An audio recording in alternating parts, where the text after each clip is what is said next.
Escritor, guionista, divulgador histórico y autor de este libro No me toques los Borbones, David Botello, ¿qué tal? Bienvenido. Bien hallado, muchas gracias por invitarme a tu casa. Pues es un placer de casa a casa y además compañeros de casa, porque también somos Sí. compañeros en Onda Madrid y es un placer poder escucharte en otra historia. Bueno, Bueno, pues, y compartir contigo sección también en hombre, por esta favor. historia, claro. Sí, Es sí, un sí, sí. placer tenerte con nosotros también. Esto es otra historia los domingos por la mañana. Sí, ahora estamos en verano a las 11 los Vale, domingos y creo que están repitiendo también los sábados, no sé si a las 10 o a las 11, pero también están repitiendo el programa los sábados, así que estamos ahí perfecto. a tope los fines de semana. Pues una forma de ver la historia también con muchos amigos, con muchos colaboradores y con, sobre todo, mucho sentido del humor y rigurosidad, que es lo que caracteriza este libro también, que es imposible no echarse unas risas, pero por otra parte también es imposible no aprender sobre los Borbones, que perduran hasta nuestros días, como bien sabéis, con Felipe VI. Pero vamos a empezar en el siglo XVIII y estábamos en el año 1700, pelao, Sí, sí. cuando accede al trono Felipe V. Bueno, está claro que los Borbones, la dinastía, la casa de Borbón viene de Francia, después ha colonizado o ha puesto en el trono de diferentes países a candidatos y hablas en el libro efectivamente del ya mencionado Luis XIV, Rey Sol, o como tú lo llamas, el abuelo Sol, El cuyo abuelo Sol. nieto favorito, el citado Felipe d'Anjou, pues se convertiría en nuestro Felipe V. Este primer monarca tiene, no sé si ese privilegio, honor o lo que sea, de ser el primer Borbón que se sentó en el trono en España, y desde su momento han pasado repúblicas, guerra civil, etcétera, pero los Borbones siempre vuelven, podríamos decir. Siempre Bueno, vuelve, pues sí, sí, les hemos echado varias veces, se han ido solos otro par de veces, se han dado golpes de estado entre ellos, pero aquí, al final, aquí están y aquí siguen contra viento y eso. marea, ¿no? Oye, y es tan épico el fiestón que le montan en Versalles a Felipe V, porque por lo visto eran famosas las fiestas que había allí por todo tipo de libertinajes, ¿no? Bueno, a ver, eran muy famosas las fiestas que había allí y las que había aquí en el Palacio del Buen Retiro también, sobre todo en Ah, tiempos de sí. Felipe IV, ¿no? Y Felipe III incluso. Bueno, sí, a ver, lo que dices es que fue aquí una fiesta descomunal. ¿Cómo llega Felipe V? Ya ha cruzado los Pirineos. Ya ¿Cómo llega a cruzado. España? Quiero decir, ¿en qué momento, con qué vibras podríamos decir? ¿En qué momento vital llega Felipe V a España?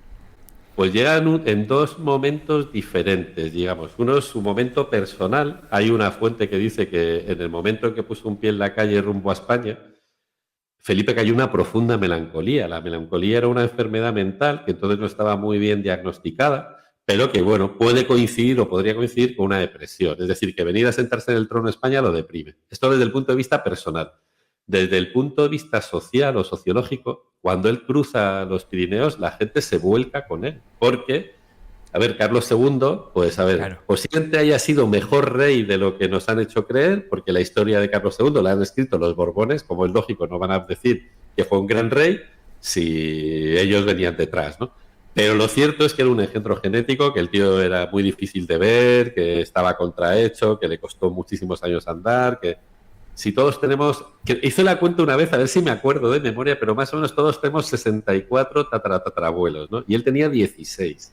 O sea, es una burrada la mezcla genética que tenía, Claro. ¿no? O sea, era un cóctel explosivo genético. Y esto lo que hace, la endogamia, lo que hace es que se multipliquen los problemas genéticos y los problemas físicos y mentales, ¿no? Entonces, bueno, este era un poco Carlos II.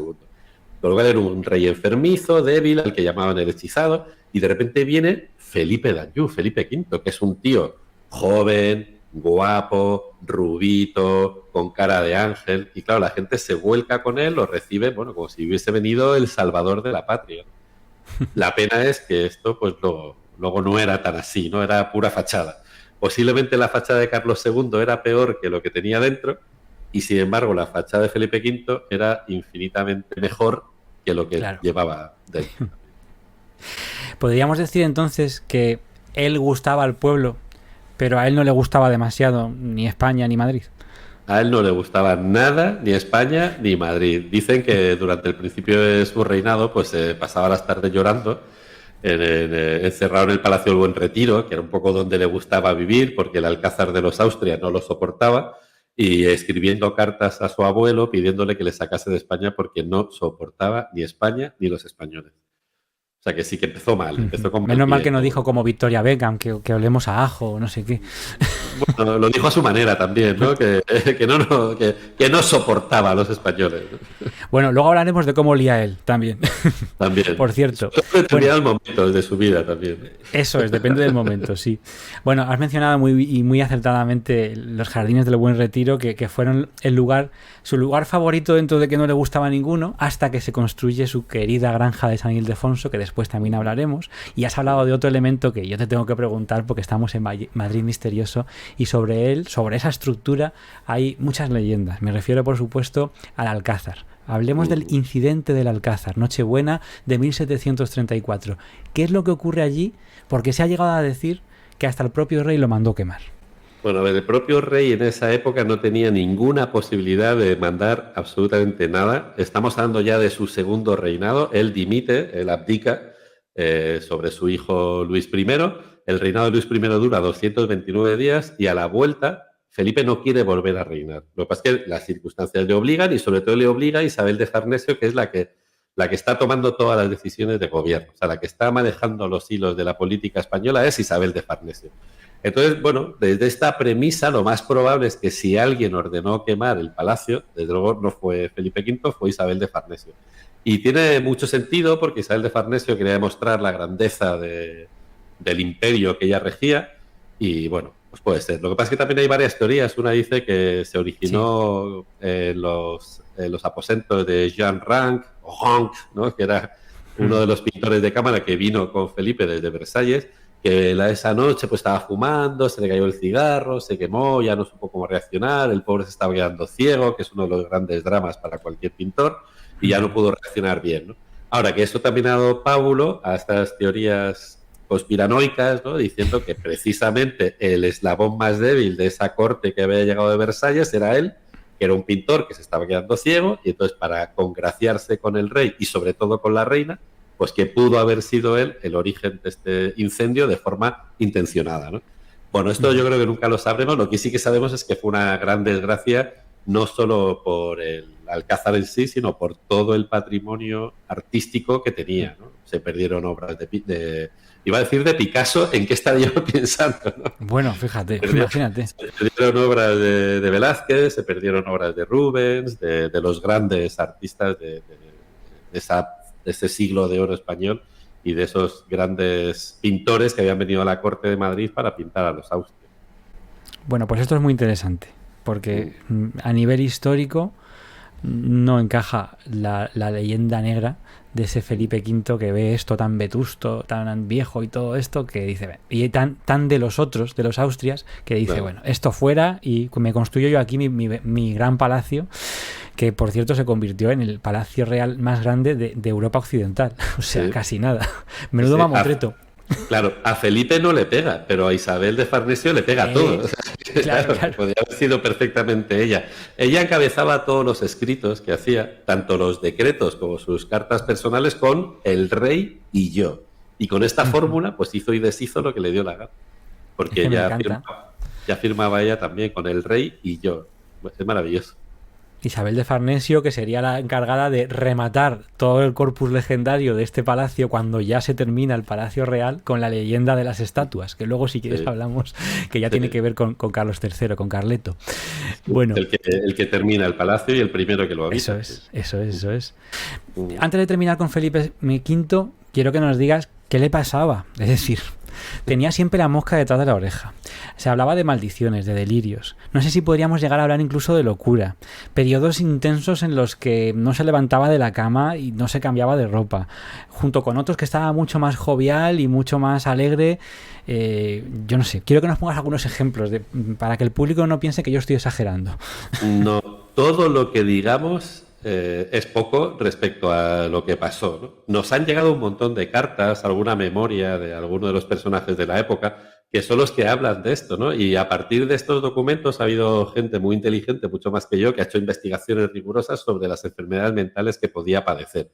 Y les han puesto nombre y apellidos, ¿no? Pero para que las entendamos todos, empieza con esta depresión que trajo desde Versalles.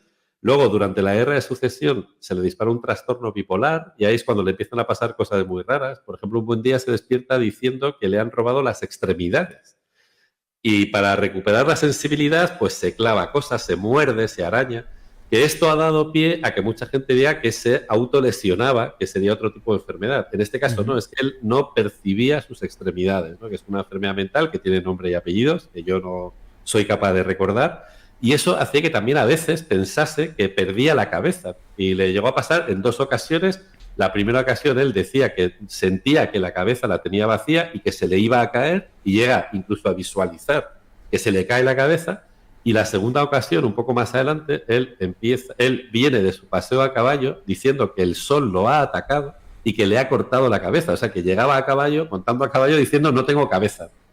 Otra enfermedad que tenía es que él sentía que se moría, ¿no? Y llegó a gritar o sea, primero era me voy a morir, me voy a morir, me voy a morir, y luego llegó un momento que ya gritaba abiertamente me he muerto, ¿por qué no me entierran? Como una especie de fantasma, ¿no? Él decía que era un fantasma porque estaba convencido que el fantasma de su primera esposa, que era María Luisa Gabriela de Saboya, a la que yo llamo la Saboyana, que es más fácil, pues la Saboyana había muerto asesinada por un encantamiento a través de la ropa blanca, que esto también es muy interesante. ¿Ah, sí? Entonces este encantamiento da pie a un montón de interpretaciones respecto al reinado de Felipe V. Por ejemplo, él cae en una cosa que yo he llamado, me lo he inventado, ¿no? Lo he llamado la paranoia del maleficio, porque se empieza a obsesionar con que este sabio encantador lo que quiere es acabar con él también, ¿no? Y esto a lo largo de su vida se va teniendo diferentes síntomas, ¿no? El primero es que se encierra en sí mismo, no quiere ver a nadie, no quiere recibir a nadie, sí que dice que recibe al fantasma de la Saboyana. En una segunda fase, pues él empieza a decir que él es un fantasma y que se quiere reencontrar con la Saboyana. Ya está casado con Isabel de Farnesio y aún así, pues él está diciendo que que es un fantasma y que no quiere ser rey, que quiere reencontrarse con su verdadero amor, que fue su primera esposa. Luego hay un momento que, como piensa que la han asesinado a través de la ropa blanca, pues decide no cambiarse de ropa y se pasa más de un año sin cambiarse de camisa, de chaqueta, de pantalones. Entonces, pues tiene el cuerpo tiene la ropa llena de remiendos, ¿no? Que al principio le hace una camarera y al final es el mismo el que se va cogiendo con alfileres, pues como buenamente puede, los 7 del pantalón. Y al final, ya en un momento muy complicado en su vida, pues empieza a pensar que este sabio encantador está pagando una verdadera pasta por las uñas, por los cabellos o por las esponjas. Y entonces, para no darle ninguna oportunidad de caer en ese hechizo, lo que hace es declarar la guerra sistemática a la higiene. Entonces, a partir de ese momento, ni se lava, ni se peina, ni se corta el pelo, ni se afeita, ni se corta las uñas. Y entonces, bueno, pues ahí es cuando cae en la peor fase de su biografía, ¿no? Es que llega un momento que literalmente tiene las uñas tan largas que no puede caminar, entonces decide no salir de la cama y como encima está deprimido, pues también le cuesta mucho moverse, engorda de estar tanto tiempo sin moverse, es cuando pintan, hay un retrato muy famoso en el que se ve toda la familia, que él se ve que está muy orondo, y que en el centro de ese retrato está Isabel de Farnesio, que era la que controlaba realmente el reino, porque él era incapaz de gobernar, y entonces se le atrofian los músculos y por no salir de la cama ni siquiera sale para utilizar el orinal. Y entonces esa cama empieza a llenarse de todo tipo de subproductos, ¿no? y es muy interesante. Es verdad que en el libro desarrollo poco esta fase porque es muy divertida, pero también, bueno, habría que acortar por algún lado, pero hay un momento que utilizan al propio Fernando VI, al príncipe de Asturias, lo utilizan para convencer a su padre de que se levante de la cama para que puedan cambiarle la ropa y muchas veces incluso el colchón. Y sí que hay testimonios de testigos, ¿no? De ministros, de embajadores que van a visitarle, que dice que más de una vez se tienen que salir de la alcoba del rey para no vomitar en presencia de su majestad. Claro. Porque aquello tenía que apestar, ¿no? Se fue. Y luego de ahí pues se van a Sevilla, ¿no? Que también es otra etapa interesantísima, que es cuando Felipe se convierte en el Quijote de los reyes de España. En Sevilla es cuando está tan emparanoiado con todo esto, que como no quiere que el sol lo vuelva a atacar y le vuelva a cortar la cabeza, que ya le ha pasado una vez, como os contaba antes, pues empieza a vivir de noche como los vampiros. Y le pasa lo que al Quijote, ¿no? Que del poco dormir se le secó el cerebro de manera que vino a perder el juicio. Y ahí es cuando le pasan estos episodios tan famosos de su biografía, como que un buen día se despierta diciendo que es una rana. Y esto sí que está también documentado en una carta que habla de que el rey se ha despertado diciendo que es una rana y que está ahí probando. Que se ha visto, es verdad que es una historia que se va conociendo cada vez más, aparece en un capítulo del Ministerio del Tiempo, por ejemplo, ¿no? Que ha hecho también pues, mucho por divulgar esta historia, pero le pasó solo una vez y le pasó en Sevilla y luego pues en Sevilla le pasaron más cosas. Entonces, bueno, pues sí. Este es un poco el resumen de todas las enfermedades mentales que padecía Felipe V.